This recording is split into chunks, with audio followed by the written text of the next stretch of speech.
अस्सलाम वालेकुम। आज 10 मुहर्रम है और सब जानते हैं कि ये मौला हुसैन अलैहिस्सलाम और आपके घराने की अजीम शहादत का दिन है। हक और बातिल की इस जंग को मेरे मौला ने ऐसे जीता कि क़यामत तक के लिए बातिल को ना सिर्फ मिटा दिया बल्कि सबके सामने जाहिर भी कर दिया। आपकी ये अजीम कुर्बानी सिर्फ शियों के लिए ही नहीं थी बल्कि तमाम मुसलमानों के ईमान को और उनके दीन हक को बचाने के लिए थी। ये कौन लोग हैं जो अब भी हक और बातिल को मिलाने के ऊपर तुले हुए हैं। इन दिनों में मेरे मौला हुसैन के नाम की सबीलें, लंगर और न्याज हर जगह बांटी जाती है, लेकिन दूसरी तरफ इन न्याजों, लंगरों और सबीलों पर तनकीद करने वाले भी मौजूद हैं। एक तरफ अली अलैहिस्सलाम और उनकी अहले बैत को मानने वालों का जुलूस है तो दूसरी तरफ मुनकरे अली भी बिना किसी शर्म व हया के सबके सामने है। अगर देखा जाए तो मौला अली की बात आने पर लोगों की शक्लों पर मुनाफकत नुमाया हो जाती है, लेकिन हमें इससे फर्क नहीं पड़ता। लोग तो रब्बुल आलमीन को भी नहीं मानते, अली तो फिर उसके बंदे हैं। जाते अली को मान लेना मतलब हर उस बात को मान लेना है जो उन्होंने कही और उनके घरानों ने की। कौसर से बनी हुई बीबी पाक और मौला अली की ये नस्ल आज भी हर जगह मौजूद है और गमे हुसैन को मनाना अपना फर्ज समझती है। लेकिन इस दौर में फितना इस कदर फैल चुका है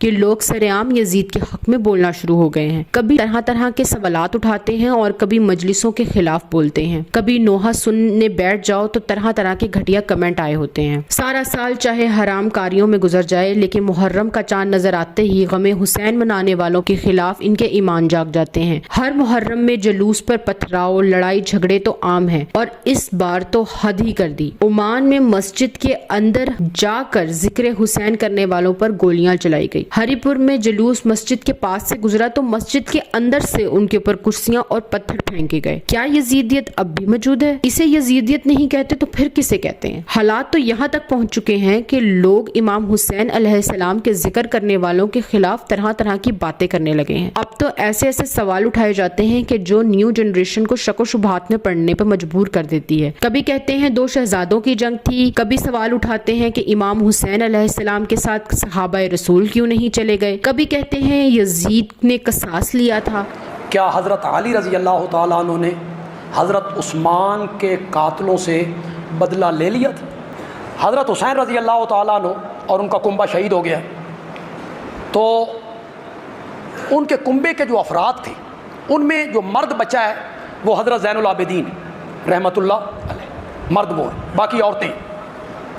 किसी ने FIR कटवाई। अगर उल्मा इनके जवाब देते हैं तो बड़ी बेशर्मी से कहते हैं हम इन रवायात को नहीं मानते। नहीं, हम नहीं मानते ना, वो आप कहते हैं हम नहीं मानते। बुखारी में लिखा है तो फिर हम नहीं मानते ना। आप नहीं मानते? नहीं भाई लिख लें आप, ये बुखारी की ये रिवायत। मेरा सवाल एक ही है, मौला हुसैन के खिलाफ बोलने वालों, क्या तुमने कभी यजीद के खिलाफ भी कुछ बोला? क्या लोगों को मरना याद नहीं है? जन्नत में जाने की तलब हो और मालिक जन्नत से ही बोस, इस बात को सोचिएगा जरूर।